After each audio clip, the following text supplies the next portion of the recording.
We have a big star on hold that wants to say hi today. Waiting for them to get him back on hold so we can pick him up. Ladies and gentlemen. How do you know if he's on hold? Huh? Ben's got him. Ben's got him. Oh, cool. Oh. It's Billy West, everyone. Yes, it is. Billy. Yabo. There he is. Opie and Anthony and Jim Norton, big fans of Billy West. How are you, sir? I know who you guys are. I know everything about you. Is that good or bad? Men. Men. Opie and Anthony. Wow. I made it with a woman. Alert the men. Billy West, the voice of everything. Not everything. You jumped into just about everything. I'm amazed. Didn't you wind up getting like Bugs Bunny's gig? Yeah, I did that for 10 years. Christ. And the Warner Brothers gig. Yeah, the Warner Brothers gig. I did Space Jam, and I did Bugs and Elmer Fudd, and then Ren and Stimpy. Yeah. You, of course, were doing Stimpy, but I guess John Kay was doing Ren. Yeah, and then he got fired. And then he got fired from his own show. But I was the original guy who was supposed to do both. I was given a tape with what they wanted for both voices. Uh-huh. And I did the original demo, and that's what sold the show over at Nickelodeon. So, I mean, everybody likes to fantasize, that I just flew in there and grabbed up everything, and it's like I didn't give a fat frog's ass who did the other voice. I really didn't. Yeah, because the Stimpy voice was great, of course. Hey, Ren, will you button me? Oh, I shall tell you. And then you ended up all over Nickelodeon, and man, the Honey Nuts Cheerio guy. How did you get so much work so fast? I think I kind of had, from being on the radio in Manhattan, I think I had kind of an electronic business card, because everybody on Madison Avenue listens to everybody who's on the radio. Howie. And I was one of those guys. I was in that mindset. Think about it, Mm-hmm. Like when you were starting out, you just wanted to be flavor of the month 12 times a year. Right. You know what I mean? That's how I went in there, like a Terminator. Yeah, I mean, you pretty much changed Howard's show. It took on a whole nother direction. You were a talent on there that brought it up to another level. Well, I was facilitated in different ways. They'd get me going on a certain premise, or they'd say, hey, try this tomorrow. And then, of course, Jackie was the $1 million man. I mean, he used to, he'd hand me something that was like worth $1 million in comedy dollars. Yeah. You know what I mean?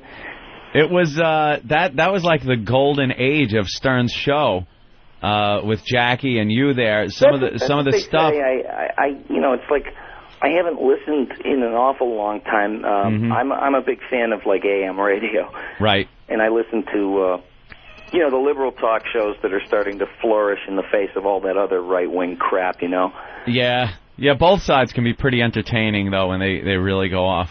Yeah, but there's this thing that, over the years, everybody was trying to, conjure up, like, what must have happened over there when I left. And I used to read the posts, and I used to go, I don't remember this asshole being in the room when I said these things and did them. Really? And everybody's an expert. Here's what happened. Yeah, there's a lot of... Billy went in there one day, and he's ungrateful, and... Yeah, there was a lot of controversy as to why you left, because you definitely were a shining star on that show. Some of the most memorable things that came out of Howard's show was Billy West, the Marge Schott stuff. Marge Schott thing. I used to listen every morning when I was working, and when I was actually working for a living in construction. And the Marge Schott thing, the fucking Woodstock thing was... probably one of the funniest things that was ever done. Allison Steele doing the voiceover, and Allison Steele, God. And you doing Larry Fine. Well, Larry was the basis for Stimpy's voice. Stimpy. But and no one did Larry like a fucking old Jewish guy, so we had to patch him up, No one did Larry Fine. It was it was a dead-on Larry Fine. It's like, God damn. I thought it was so sublime. You know what I mean? Yeah. It's like. And then putting him totally out of context into Woodstock that bit was fantastic. Everything out of context with the Stooges is funny. Yeah. You know what I mean? It's like, hey, Mo, I broke your Pesach dishes. Oh, think nothing of it, kid. Why, you imbecile? This is the meat and this is the dairy. Ow, ow, ow. Hey, you missed one. No, I didn't. God damn it. Wait a minute. Is that Yiddish for go take a shit in the ocean? Oh, a wandering Jew, eh? Well, get wandering. You must have just grown up sitting in front of the television forever. But you know what? I was right. My mother thought that they were idiots. Yeah. Stooges. She said, how can you watch those awful men? And look, I thought Mo was a genius, but I didn't know why. And then, believe it or not, he and Albert Einstein had something in common. I know you won't believe this, but it's true. Mo actually explained E equals mc squared, the theory of relativity. Yeah. When he said, we ain't getting no place fast. And I said, oh, my God, it's true. He has a link to Albert Einstein. Except Mo said it where I could understand it, you know. Did you grow up on that, though, watching a lot of cartoons, Mel Blanc? Oh, sure. I watched it all and wondered how the hell can someone do this? Because he wasn't just a collection of witty little voices. That guy was the best damn actor.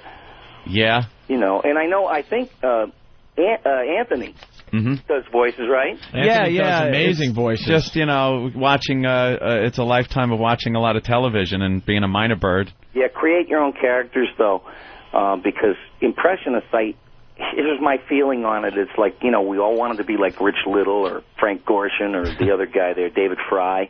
Yeah. And one day we woke up in an America that didn't give a fuck about Impressionists. Yeah, true. You know what I mean? So as soon as I started doing, like, original characters, all of a sudden it was like, wow, look at that, and I felt like none of my things that I could ever come up with could measure up to what Mel Blanc did and that, but that's not the point. You can't be the next Mel Blanc by doing Mel Blanc's voices. No. You got to be like the best you. Yeah, that was amazing. He came up with all of them, and so many of them, and they were so different. It wasn't like, you could tell this is the same guy doing this voice or that voice. Yeah. Well, he inspired me to try to be as diverse as possible, like on Futurama. I tried to split it up, there'd be like Zap Brannigan, this is Zap Brannigan, Master of Time and Space and everything in between, and, winner of this year's Modesty Award. Yeah. He was based on all the big dumb announcers I came up with who loved far and away above everything else the sound of their own voice. They keep their balls in a wheelbarrow. It's like trying to make 8-syllable words out of one. Yeah. Coming to the Worcester Centrum. Back to the Howard thing, though. What actually did happen? Because you guys were just riding a rocket ship, and then to have what I see, I don't know how modest you are, but what I see was a huge part of that show just disappear from it. I wasn't really aware of that until years later. I started reading posts, and it was like, hey, I'm saying it's almost 10 years and people are still going back and forth about this. Like, what the heck? And, I've always said that I thought Howard was the greatest, and I never blamed him for my problems with management at K-Rock when I wanted a raise, you know what I mean? I mean, they just stopped returning my solicitor's phone calls, so I said to myself... How could they not give you a raise? I don't know. Look, this business is filled with guys that are doing radio that just stink, and then they don't get it. Every once in a while, there's a talent that comes along like a Billy West. You gotta take care of them. Well, they used to have these guys propped up there like Scott and Todd and this Franny and Zooey and Ricky and Zicky and and I say these guys got that certain nothing, don't they? No shit. And I'm going, how good do you have to frickin' be, to get some money? And it's like, no, not everybody wants to live in a sewer. Right. I'm not calling New York a sewer, but you got to have money to live there and stay away from the sewer. And it's ridiculous there. And they just stopped returning my lawyer's phone calls. So I said to myself, hey, you know what? I'm not a victim. I just went into Howard to say I'm leaving, and that I respected him and I loved him and I thanked him for the time there. And for the first time in 12 years, I didn't know where I was going because I worked in Boston. Yeah. Radio. Yeah, I'm not trying to make any battle here or anything. Oh, no. Did he go to bat for you? I mean, that's. See, I have no idea. But I never expected anything from anybody. I just said... Yeah, I know you don't expect anything, but Jesus not Christ. Getting back to me was a clear sign that said, well, you're not that valuable. So I didn't blame anybody or get mad or bitter. I just said, well, the chance of making real big money here will never happen if I can't get a raise. That's just amazing. Well, as far as the money goes, I'm sure you showed them, but, you know, I mean... You know what it is? I'm, like, the nicest guy. I'm the most, like, you know, like, I don't know, what do you call it, sort of reticent guy when it comes to asking for money. Mm-hmm. And I realize you got to be like fucking Tony Soprano or something nowadays. God damn, I used to be the same fucking way. No shit, I was just... in there. It Listen, you fucking shut the roll. I want a fucking raise. You understand how fucking hard it is to live in New Jersey with no fucking money? This is the last fucking Sunday dinner I ever have at this house. There's a time you go through... It always sounds like he's ready to cry. You know, Tony, you were never very good at athletics. What the fuck you got to say that for, Uncle June? What's the matter with you? There's a time you go through where you're just kind of happy to be there. You know? Yeah, I know. And the money thing, it definitely is not even an issue. But then when you realize, you know, your car is falling apart and you got to make your bills, sure. you kind of want to at least be compensated for what you're doing and the capacity that you're Can I tell you this? Billy West is a very inspirational phone call. I hope you all realize that. Absolutely. Absolutely, Jimmy. Listen, you know what? I mean, soon. I guess I'm here to teach lessons and whatever. Yeah. You know, for aspiring radio people is, you know, just like eat the shit sandwich for a while, but don't leave that as your precedent, you know. You're not going to say it, but it's pretty obvious that someone's ego got in the way, and it's too bad because... I really don't know. Because you were doing some great things, and we're in radio. Like, if someone like you came along, holy shit, we'd make sure you were taken care of. You kidding me? Oh, there were guys, sidekicks, that just did so much better than I did. But I didn't think of myself as a sidekick. I just thought of myself as a utility infielder. but I was good at it. Right. And, you know, this weird soap opera kicked off about 2 months ago when some shitfuck took a quote of mine off my website and injected his own editorial. What was that quote? What was the quote? I was bitter about Stern, and then he lobbed it into the New York Post as if he had talked to me. And he put that I was bitter in there, and it went to Richard Johnson, and because of one scavenger, I wound up looking like a bag of dumb remarks. Yeah, that same asshole has printed a lot of bullshit. But, I mean, how can you get away with that, like taking something that you read somewhere and saying that they told it to you and that you sounded this or that? You're talking about Chauncey Hayden? Yeah. Who just makes shit up? Yeah. I'm a decent guy, you know. I gave everything my all, and make millions of people happy for over a decade, and still, no matter what the fuck you do, there'll always be like 13.5 people who hate you for some reason. Right, Billy, like I said, that was the golden age of that show, and... you know, that was the you can't miss a day because you guys... had something there, and it was amazing. I listened to the old tapes, and I'm like going, oh, my God. I don't even remember saying that. All I knew is that I'd come out of there just kind of like questioning myself, like, what the fuck did you just say? You know? I mean, sometimes you listen to... Most people got it. People are smart. They got it. Yeah. You know? Would you ever go back to radio? No, I think for guys like you, you know, you're probably an anomaly. You probably get a lot of money because you hung in there and you made it. You know. Yeah, we're one of the lucky shows. They're not going to bring a lot of radio shows to satellite, so we're lucky. We know not high profile anyway. Yeah. Besides, you know, Howard. I mean, I want a show. You want a show? That's right. We got Saturday night here for you. Oh yeah. 12 midnight. We should talk. Yeah, we could give you some time, no problem. I'd have a fun time, you know. The great thing is, you disappeared off of Howard's show, but then you just popped up everywhere doing voiceover work. Well, actually, I guess in this weird Zen way, I have them to thank for just, you know, refusing to pay you up the ante because, you know, I went to nothing. I left and went to nothing. That's against all what your uncles told you. You know, right. Hey, we stupid. Have something to back it up before you leave, you asshole. Gotta make sure you got something lined up. Yep. You know, and then I have that work ethic because it was installed in me, you know, because the immigrant mentality. You know, yeah. You had a chance to work 18 hours a day and you didn't do it? The fuck is wrong with you? Yeah, and then all of a sudden you start hearing the Honey Nut Cheerio bee, and I'm like, I think that's Billy West. Oh, yeah. And then Cheerios, it's irresistible. It's just, there you go. I'm a recycler. I believe in recycling, you know, because I'm big on that with garbage and stuff. Yeah. But I used that voice on that show, Doug. Right. That was Nickelodeon Doug, and Doug was a painfully shy 11-and-a-half-year-old, And this is my dog, Pork Chop. And the cash rolls in. Microphone loser. Hey, this is Roger Klotz, and I'm telling you I'm the coolest guy on radio, and I got control of your radio too. What do you think about that? Same voice. And the cash rolls in. That's great. Well, you know what? I got to tell you, radio is like kind of you're a buyout basically. I know I always was because you don't really own anything, that you did, and you can't get residuals on it. So it's kind of a license to print money. And I think I was one of these guys that just said, wow, residuals is what keeps people alive out here. Yep. You don't hear from Terry Hatcher for years, and all of a sudden, bang, but she had to live somehow, and she got all those Superman residuals. Yeah. Oh, I do a Terry Hatcher impression. Oh, yeah? Yeah. Do these bones make me look fat?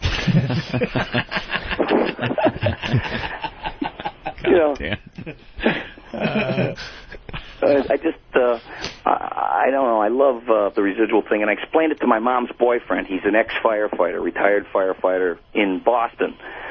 And one day I came over there, and he's I want to know about show business. He wants to know about everything about show business. He thinks I'm like the president of show business. Show business, yeah. I'm as close as anybody will ever get in that block. But he would say, I got to ask you, Bill, what do you think is the best part of your job? Is it the people you work with? Is it the hours? What is the best part of your job? And I said, well, Walter, imagine you got on your robe and your slippers and you go down the mailbox and, in it there's a check for a fire you fought in 1973. Yeah. And he just looks at me and goes, gotcha. I said, I mean, it's still out. It's still out. It didn't come back. You did a really good job. You should be getting residuals for it. That's a great way to put it. Do you get really, really small paychecks in there as well, like for like $2.50, some little obscure thing you did? Yeah, it's not like savings bonds, The more time goes on, the less they, are valued. And like the residuals just kind of wear down to nothing. But that's okay because, I get a work ethic. I go out every single day, and if I'm not doing a gig, I'll be auditioning because if you want to work, you got to audition. What's the latest thing you've done or that is coming out? I recorded a pilot for television for George of the Jungle. Mm-hmm. Kind of a different take on it, and I've done a million pilots. See, they don't make cartoon shows anymore. They just make a whole mess of pilots, and if one of them or two of them has emotional resonance, then they'll make a show out of it. Really? Yeah, it's a whole part of this trying to ensure success thing that they don't have quite down out here in Stupidwood. And, so you're also, Futurama, is that still going? Yes, every place in the world, if you don't mind me telling you. I got all this cool meat hanging off my face. Young lady, get me a sandwich from the dumpster and leave the maggots on it. And I did Professor Farnsworth. Yeah. Oh, good news, everyone. Bad news. That show I think there was one more in there, but I can't remember. That was my favorite show. Yeah. You gotta do Bugs before you leave, man. Well, let's see. What did I get from Warner Brothers for doing that picture? Oh, I got $1 million. And I got it out of them 1 carrot at a time, Doc. That must have been something, though. All of a sudden, you're the voice of Bugs Bunny and the Warner Brothers characters. When every idiot that walked down the hallway pops their head in the door while you're doing it and go, he's too much of a wise guy. And then another person will swing by 20 minutes later and pop their head in the door and he goes, he's too Jewish. Oh, shit. And then another idiot would come in and go, where's the tough guy? Yeah, that's got to be rough because everybody is so familiar with that voice. But I mean, we're in radio. We came from radio, and our world was a sonic world more than visual. Yeah. Theater of the mind. These people don't think like that. They just have their own little perception of which ones they saw. I mean, Bugs had 1 million incarnations depending on the director. Right. Which is they're putting that out too. Warner Brother Home Video. Oh, really? Triple threat of classic animation. Yeah, it's a Looney Tunes Golden Collection, and I did some commentary on it, and it's got like all the best stuff on it and beautiful, pristine. You know, because it's so funny. We think that the Warner Brothers cartoons are playing constantly like when we were kids. Yeah. But they're not. And I think there's a whole mess of kids that are like 6 and up now that don't really know who they are. Yeah, not a clue. No, and you know what? Cartoons were better then. I mean, it never occurred to me to burn down my own house. I know. When I was 7. Yeah, for some reason they decided that some character, some animated animal hitting another one with a frying pan was going to get kids to do that, so they had to stop doing it. Bad. It got so bad in the 70s that there was this woman, Peggy Charon, Action for Children's Television, and she had scenes deleted from Josie and the Pussycat because one of the girls threw her cat in a bowl of spaghetti. And it was deemed very aggressive and very needless, so they cut out the scene because they thought kids would throw their cat in a bowl of spaghetti. I remember watching edited Wabbit Season, Duck Season, where they wouldn't show Elmer shooting Daffy in the face with the gun. Wow. They cut to some freeze frame of Bugs looking out of his hole, and then would cut back to Daffy with his bill on his head. It's like, what the fuck? I remember that. Yeah. Yeah, you know, that's the worst thing you can do. I mean, it's not even like colorizing a movie. That you've got a color and black and white button on your TV set. Yeah, let's take the joke right out of the cartoon. At that point, watch these politically correct surgeries of that. Yeah, stuff. At that point, you should just not air it anymore. Well, yeah, if you're gonna butcher like that, don't air it. You know what it is? Research and focus groups and all that other crap doesn't work. It's a formula that was created by the business so that no one person is responsible for the decision to do something. Yeah. You know, they can say, hey, we did our research, we did the focus groups, and it just, you know, it failed. And then they invent new words for failure like deferred success. Deferred success. Yeah, that's the new one I heard out of Washington. That's a great one. I love that one. I was a deferred success for quite a while. I used to play music and...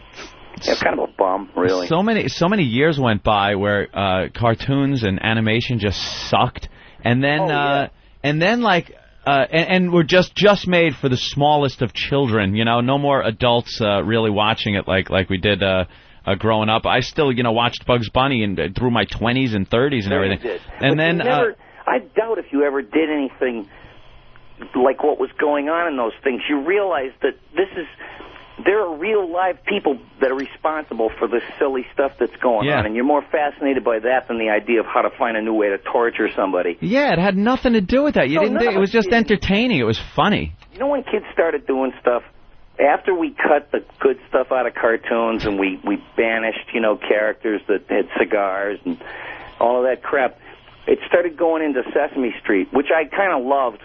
I thought was great whenever I got to see it. But I wasn't around in the 70s watching TV. I was playing music. Yeah. So, goddamn hippie. As soon as they started showing this Rainbow Bright and My Little Pony, it was all that crap, and Hammerman and all that other shit. Yeah. You know what happened? It's like that generation wound up to do drive-by shootings. Yeah. And killing their own kids. I mean, this phenomena swept the country. I'm going. Yeah, because you got to get your rocks off on something that's just out of your mind crazy on television. Because then out of nowhere came like Beavis and Butthead and Ren and Stimpy, and all of a sudden adults could watch cartoons again and laugh their asses off. Well, you know what I liked so much about that time is that Ren and Stimpy in no way felt like The Simpsons or looked like it, and Beavis and Butthead in no way took any dynamic from Ren and Stimpy or The Simpsons. No, and it was beautiful standalone cartoon. It had a 50s look to it almost. Yeah, kind of beatniky. Yeah, Ren and Stimpy. Well, I remember beatniks because I'm 54 years old. And it just had a great look and feel to it, and the shock value out of a cartoon was every episode was amazing like that. It was a lot of fun to watch. Yeah, there's more stuff coming, but I think computer is going to be the place to go, and I think. Well, satellite radio is like the Wild West, ain't it, for you guys? Oh, absolutely. Every day we're trying to figure this thing out. There's no law here. That's right. Yeah. You know what it is?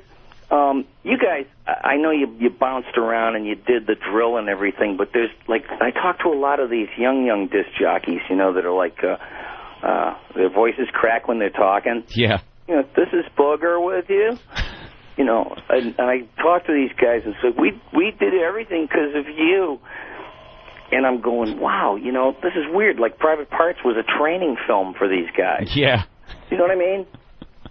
And, yeah. And it's like, you know, I always thought of Howard as like the first guy that ever went to Acapulco. You know, the first guy to ever go to Acapulco didn't have a good time. You know what I mean? He was like, you know, the bugs and the cracking the bushes open with a machete and, you know, getting bit by snakes and stuff. And then 200 years later, there's a bunch of these young guys sitting on a beach in a lounge chair going, hi, I'm Booger. You know. Like I invented Acapulco, Robin. All the walls were broken down until now, which is this new frontier, which I'm totally fascinated by. I think it's great.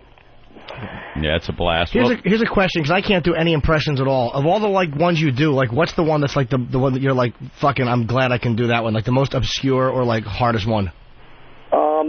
It depends on, you could take any voice and put it in the most absurd situation, and I don't mean like the 80s stand-up comedy routine, like, you know, Jack Nicholson's dog. And it might sound something like this. You know, or, you know, that kind of stuff. I mean, I liked when you took somebody and put them in, it's like, the comedians, the old comedians used to hate the young comedians because they claimed these guys needed to work blue to be funny. Mm-hmm. Meanwhile, those old guys were the dirtiest bastards in the world if you ever hear outtakes and roasts and stuff. You know, and I used to say, man, it would be just so funny. I'd give anything to go back and see, like, George Dice Burns. You know? So I'm standing in the bank line with my tongue up this chick's ass. What else is there to do? Oh, George. Never mind, Gracie. Or, you know, I come from the old days. I loved Bob Hope. Yeah. Hey, hi. Hey, this is Bob Big Up from Heaven Hope. Hey, how about that death? Hey, this is Bob. Who? You know, they say that death is just a new beginning. And hey, it might be a new beginning, but I still look like the old ending. I still carry my medic alert bracelet in case I fall down a flight of clouds. Hey, how about that glaucoma? You want some cream in your coffee? Squeeze it right in there, yeah. Keep the motor running, boys. These jokes are gutterballing. Hey, speaking of radio, a lot of people are calling in saying you do a great Grease Man. Oh, well, yeah. You know, he was one of those guys that kind of had that voice that Zapp Brannigan wound up doing. And the thing is I knew Phil Hartman before he died. He was really cool. When I was still in New York and I was up to nothing, you know, I just left radio, and I get this phone call. My wife got the call, and I'm on my way home out of the belly of the beast, and I hear the gates clang shut behind me. And my wife calls me and says, you won't believe who I was talking to for like an hour. I said, who? She said, Phil Hartman. He went on and on about how much he liked your stuff and how much he you know. And I said, hey, honey, you know, I know so many people that are capable of pulling an elaborate joke like that. And then I got the phone number. I called him back, and it was him. Wow. And he says, you know, when are you going to come out to Hollywood, you know? Yeah. So I'm like, geez, I don't know. I really don't. I had nothing planned, to tell you the truth. But he was the nicest guy, the most generous guy as an actor and, you know, as a person who would, like, talk to you. And, you know, you didn't get that weird vibe from him. It's so odd to have, because that's all I've heard about him are good things. You never heard, God, that guy was a prick. And to have him have to fucking go out like that was awful. Oh, I know. And the thing was, Philip J. Fry on Futurama was named after Phil Hartman. Really? Yeah, and Zapp Brannigan was going to be done by Phil Hartman. So when people hear that, they go, oh, that's Billy doing Phil Hartman. But you know what? We talked about all that stuff before Futurama. And we both had that love of the big, dumb announcers, you know? Yeah. 25, 30, 35 years ago. Yeah, he used to do that. You know, now kids hear those voices, and they assume they're being lied to. You know, hey, everybody. One of the best SNL bits he was ever in was the one where he played the doctor back in the 50s. They were all smoking cigarettes. Oh, yeah. And tells the woman, you have lung fever. Yeah, smoke these. You have lung fever. Oh, my God. Lung disease, that reminded me of the avian flu pandemic, you know, which I don't believe. No, it's not. It's a crock, you know.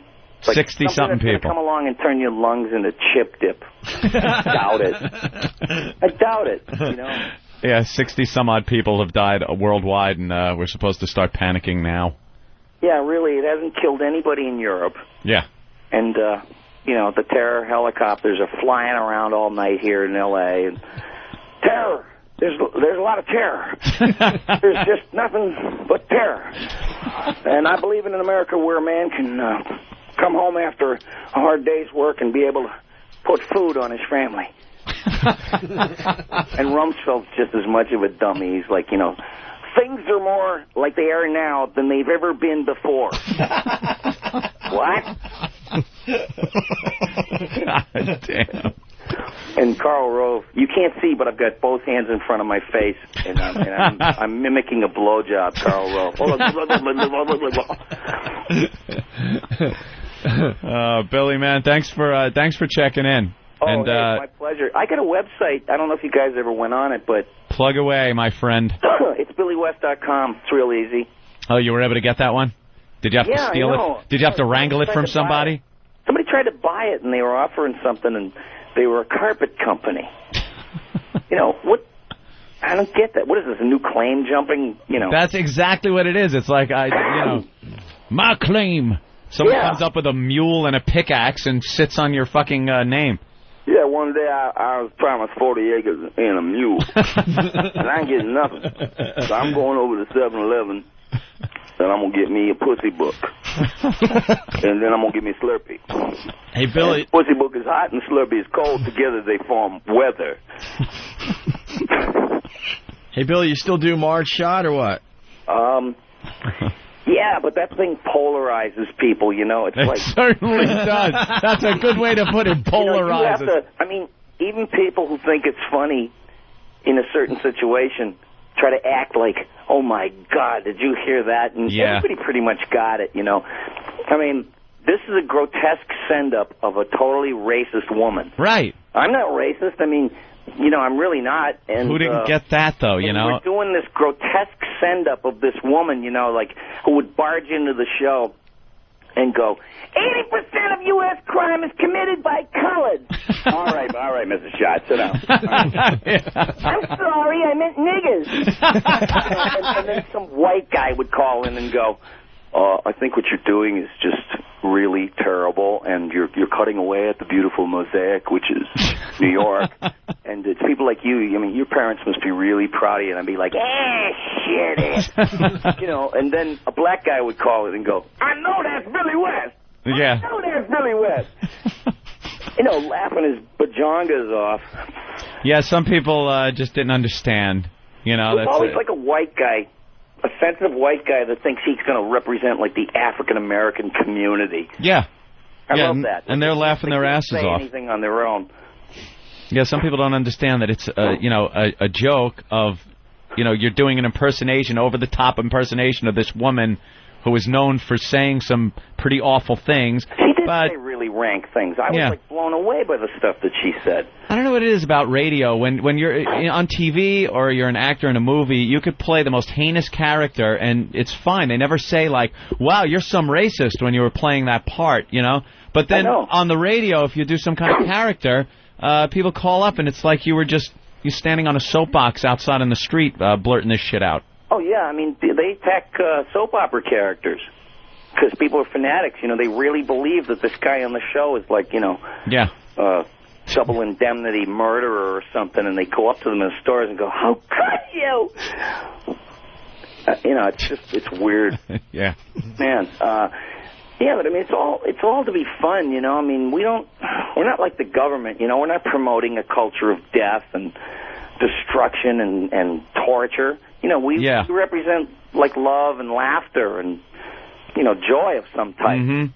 And I know that things get rough, but it's the modern age. We're not saying anything that anybody on the street everywhere USA or the world, isn't saying. Right.